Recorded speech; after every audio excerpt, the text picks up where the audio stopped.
Hello friends, आज के इस वीडियो में मैं अपने मोगरा के प्लांट को गमले में लगाऊंगी, जिसे मैंने नर्सरी से परचेज़ किया है। और गमले में लगाने के बाद कुछ दिन बाद का अपडेट भी देखेंगे कि गमले में लगाने के बाद हमारे मोगरा प्लांट की किस तरह से ग्रोथ हुई है।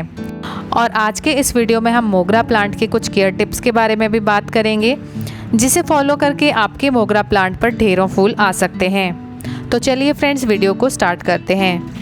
दोस्तों, मोगरा प्लांट को गमले में लगाने के लिए यहाँ पर मैंने मिट्टी का गमला यूज़ किया है।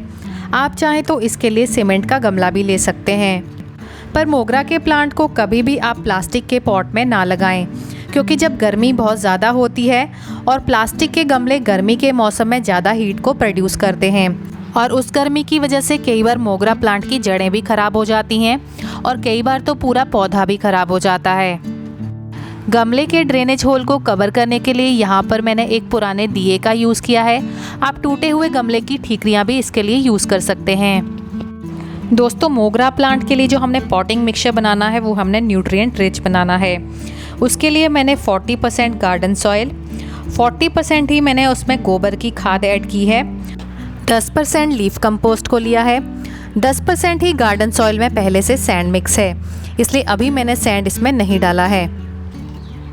गोबर की खाद को आप 50% भी ले सकते हैं, क्योंकि मोगरा का प्लांट एक हैवी फीडर प्लांट होता है और ज़्यादा फूलों को प्रोड्यूस करने के लिए इसे ज़्यादा मात्रा में पोषक तत्वों की ज़रूरत होती है। और गोबर की खाद में नाइट्रोजन होता है, जो मोगरा प्लांट की ग्रोथ को तेज़ करता है। अगर आपके पास गोबर की खाद नहीं है तो आप वर्मी कंपोस्ट का भी यूज़ कर सकते हैं। पॉटिंग मिक्सचर को अच्छे से मिलाने के बाद गमले में इसे भर लिया है और ऊपर भी थोड़ी सी जगह छोड़ ली है, ताकि जब हम अपने पौधे को इसमें लगाएं तो हमारा पौधा इसमें अच्छे से सेट हो पाए। जब भी हम पौधों को नर्सरी से लेके आते हैं तो ये इस तरह की लाल रंग की मिट्टी में लगे होते हैं, जो कि बहुत हार्ड रहती है और कई बार तो बहुत चिकनी होती है।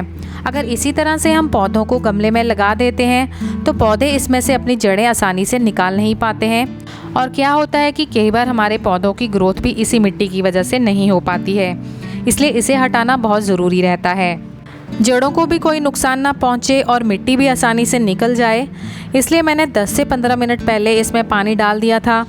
जब मिट्टी गीली हो जाती है तब उसे हटाना आसान रहता है, और सूखी हुई मिट्टी को अगर हम हटाते हैं तो जड़ें भी काफ़ी टूट जाती हैं, क्योंकि जड़ें अगर ज़्यादा टूट जाती हैं तो पौधा ग्रोथ करने में थोड़ा और टाइम ले लेता है। गमले में लगाने के बाद हम इस पौधे को 1 से 2 दिन तक शेड में रखेंगे। उसके बाद हम अपने मोगरा के प्लांट को पूरे दिन की धूप में शिफ्ट कर देंगे, क्योंकि मोगरा के प्लांट में अच्छी फ्लावरिंग तभी होती है जब इसे पूरे दिन की या फिर 5 से 6 घंटे की धूप मिलती रहे। दोस्तों, मोगरा का पौधा हमारा गमले में लग चुका है। अब हम इसमें वाटरिंग कर देंगे। दोस्तों, मोगरा का पौधा रेगुलर वाटरिंग को पसंद करता है और इसमें हल्की नमी को बनाकर रखना है, और उसके साथ साथ इस बात का भी ध्यान देना है कि इसकी मिट्टी चीकड़ के जैसी गीली भी नहीं रहनी चाहिए, क्योंकि ऐसे में इसकी जड़ें भी खराब हो जाती हैं। मोगरा के पौधे को गमले में लगे हुए 15 से 20 दिन का समय हो चुका है, और कुछ फूल इसके ऊपर जो लगे थे वो अब सूख चुके हैं। तो अब इनकी डेड हेडिंग करना बहुत ज़रूरी हो गया है, क्योंकि मोगरा के प्लांट दोबारा से फ्लावरिंग जब करते हैं, नई ब्रांचेस के ऊपर इनके फूल आते हैं, और सॉफ्ट प्रूनिंग करके हम इन फूलों को हटाएंगे, जिसका रिज़ल्ट ये होगा, जहाँ से हम सॉफ्ट प्रूनिंग करेंगे वहाँ फिर से 2 नई ब्रांचेस आ जाएंगी और हमारा मोगरा का प्लांट इस तरह से काफ़ी बुशी हो जाएगा, और अगली बार में इसमें और भी ज़्यादा फूल खिलेंगे। मोगरा के प्लांट में सॉफ्ट प्रूनिंग किए हुए 10 से 15 दिन का समय हो चुका है। आप देख सकते हैं, जहाँ से हमने प्रूनिंग करी थी वहाँ से फिर से नई ब्रांचेस निकलना शुरू हो गई हैं। दोस्तों, मोगरा का पौधा अक्टूबर के स्टार्टिंग तक फूल देता है अगर हम उसकी अच्छे से केयर करें, और विंटर सीज़न में मोगरा का पौधा डॉर्मेंसी में चला जाता है। विंटर सीज़न में मोगरा के पौधे पर फ्लावरिंग नहीं होती है। फरवरी और मार्च के महीने में आप अपने मोगरा के प्लांट की हार्ड प्रूनिंग कर सकते हैं। अगर आपका पौधा रूट बाउंड हो चुका है तब फरवरी और मार्च के मंथ में आप उसे दोबारा से रूट प्रूनिंग करके रीपॉट भी कर सकते हैं। और फर्टिलाइज़र की बात करें तो नवंबर, दिसंबर और जनवरी, इन 3 महीनों में मोगरा के प्लांट को फर्टिलाइज़ नहीं करना होता है, क्योंकि उस समय मोगरा के पौधे डॉर्मेंसी में होते हैं। उस समय इनकी ना तो ग्रोथ होती है, ना ही इन पर फूल आते हैं। आप फरवरी और मार्च के महीने में फिर से इनमें फर्टिलाइज़र देना शुरू कर सकते हैं। और एक एक महीने के बाद हमें अपने मोगरा के पौधे को फर्टिलाइज़ करते रहना चाहिए, क्योंकि मोगरा का पौधा हैवी फीडर प्लांट होता है। इसे ज़्यादा फूलों को प्रोड्यूस करने के लिए ज़्यादा मात्रा में खाद की ज़रूरत होती है। अब जब हमारे मोगरा के पौधे को गमले में रीपॉट किए हुए 1.5 से 2 महीने का टाइम हो गया है, अब मैं इसे थोड़ा फर्टिलाइज़र दूंगी। फर्टिलाइज़र देने के लिए यहाँ पर मैंने मस्टर्ड केक लिया है। मस्टर्ड केक को सरसों की खली भी कहते हैं। आप इस तरह के टुकड़ों को भी पानी में भिगोकर इसमें डाल सकते हैं। मस्टर्ड केक फर्टिलाइज़र एक ऑर्गेनिक फर्टिलाइज़र होता है और इसमें फॉस्फोरस, नाइट्रोजन और पोटाशियम भरपूर मात्रा में होता है, जो हमारे फ्लावरिंग प्लांट के लिए बहुत ज़रूरी होता है। इसके साथ आप एक और चीज़ मिलाकर अपने पौधे में डाल सकते हैं, वो है DAP फर्टिलाइज़र यानी डाई अमोनियम फॉस्फेट। इसमें फॉस्फोरस और नाइट्रोजन होता है। जब इन दोनों को कंबाइन करके हम अपने मोगरा के पौधे में डालते हैं तो हमारे मोगरा का पौधा ढेरों कलियों को प्रोड्यूस करता है। चलिए अब मैं बताती हूँ किस रेशो में हम अपने पौधे में इसे डाल सकते हैं।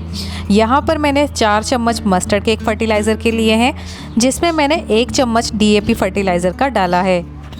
इन दोनों चीज़ों को अच्छे से मिलाने के बाद हम इसका 1 चम्मच 6 इंच के गमले में दे सकते हैं और इसके 2 चम्मच हम 12 इंच के गमले में डाल सकते हैं।